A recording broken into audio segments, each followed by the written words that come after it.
ઉદ્યોગમાં મંદીને લઈને કલેક્ટર ઓફિસમાં મહત્વની બેઠક મળી રહી છે।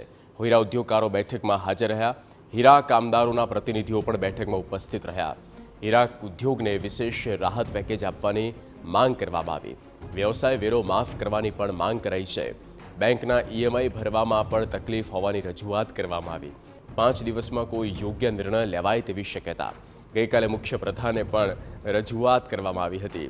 મુખ્યપ્રધાને કહ્યું હતું કે ઉદ્યોગને લઈને આટલા મોડા કેમ આવ્યા।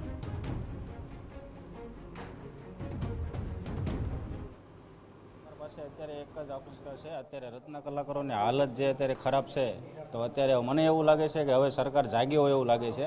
તો રત્ન કલાકાર પ્રત્યે જો સારામાં સારો વિચાર આવે એવું મને લાગે છે કે હવે કંઈક ને કંઈક સરકાર પરિસ્થિતિ છે। છેલ્લા 1 વર્ષમાં આપણે જોઈએ તો લગભગ 52 કરતાં વધારે રત્ન કલાકારોએ આપઘાત કરી લીધા છે અને એના અનુસંધાને જ અમે તારીખ 30/3/2025ના રોજ હડતાલનું એલાન કરેલ છે। સરકાર જો યોગ્ય નિર્ણય નહીં લે તો હડતાલનું જે અમારું એલાન છે એ યથાવત જ છે। ગુજરાતની અંદર હીરા બજારની અંદર જે મંદીનો માહોલ ચાલી રહ્યો છે અને તેને લઈને તેની અસર છે તે સરકાર સુધી પહોંચી છે અને આખરે ગુજરાત સરકાર દ્વારા આ બાબતે ગંભીરતાથી નોંધ લઈ અને સુરત કલેક્ટરને જે આદેશ કર્યો હતો કે ડાયમંડ અગ્રણીઓને જે લગતા વળગતા જે અધિકાર જે છે અગ્રણીઓ તેમની સાથે મિટિંગનું આયોજન કરવામાં આવે। તો આજે જે કલેક્ટર કચેરી ખાતે જે મિટિંગનું આયોજન કરવામાં આવ્યું હતું ને અહીંયા જે અગ્રણીઓ છે તેમની સાથે વાત કરીશું। મિટિંગની અંદર કઈ રીતની ચર્ચા થઈ, કઈ રીતની આશ્વાસન આપવામાં આવ્યું છે, કઈ રીતની મિટિંગની અંદર કયા મહત્વના મુદ્દા ચર્ચા કરવામાં આવી અને કઈ રીતનું આશ્વાસન। આજે 4 મુદ્દાઓ માટેનું ડિસ્કશન થયું હતું। પહેલો મુદ્દો હતો રત્ન કલાકાર કલ્યાણ બોર્ડની સ્થાપના કરવામાં આવે। બીજો મુદ્દો હતો રત્ન કલાકારોને બાળકોની શૈક્ષણિક ફી જે બાકી છે એ સરકાર દ્વારા મદદરૂપ થવામાં આવે।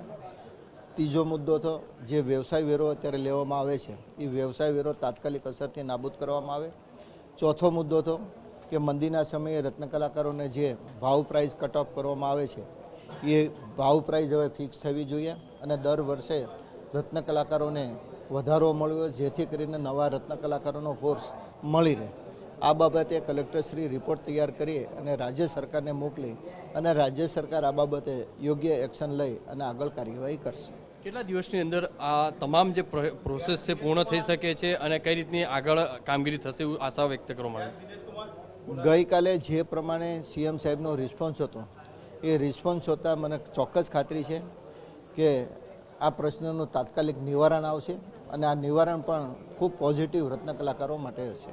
ઘણા બધા મુદ્દાઓની ચર્ચા થઈ કે એમને જે અત્યારે જે ડાયમંડમાં જે પરિસ્થિતિ છે અને રત્ન કલાકારોને જે એમના કહેવા મુજબ એમની જે પીડાઓ છે એટલે અમને વ્યક્ત કરી છે અને એક યોગ્ય ફોરમ ઉપર જે છે અમે એક રજૂઆત પહોંચાડશું અને રાજ્ય સરકાર તરફથી એમાં યોગ્ય નિર્ણય લેવામાં આવશે।